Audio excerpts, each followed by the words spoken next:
కానోళ్ళు కానీ ఆయన చెప్తున్నారు నేను 10 పైసలు సంపాదించుకోలేదు, వాళ్ళు సంపాదించుకోవడానికి నేను దారి చూపెట్టాను తప్పించి అన్నటువంటి. కానీ రోజు ఇదే పత్రికలు ఏం రాసినాయి, విజయసాయి రెడ్డికి అన్ని వేల కోట్లు ఇన్ని వేల కోట్లు అని రాయలేదా? అలాగే అయిపోయాక బయటకు వచ్చాక ఇప్పుడు కనుక విజయసాయి రెడ్డి యాక్చువల్గా జగన్తోనే ఉండుంటే ఇప్పుడు ప్రతి కేసులో A2గా ఆయన పేరు ఉండేది ఖచ్చితంగా. ఆయన ఓ రకంగా 2014-9లో ఈ ప్రెషర్ లేదు, ఎందుకంటే అప్పటికే ఆ కేసులు ఎదుర్కొన్నారు వచ్చారు, అప్పుడు ఇట్లాంటి వ్యవహారాలు లేవు కదా, పని అడిగిపోయింది. ఈ ట్రిప్పే జరుగుతోంది వైసీపీ మీద ఈ స్థాయి అటాక్.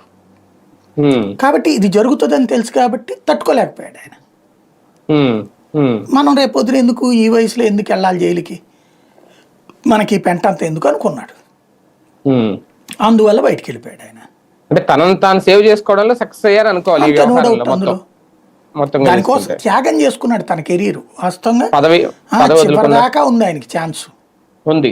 ఆయనకి 5 ఏళ్ళు ఆయన్ని ముట్టుకోవడానికి లేదు, అంత చక్కటి ఛాన్స్ వదులుకున్నాడు ఆయన. ఎందుకు ఈ గొడవ అంతా అనుకుని.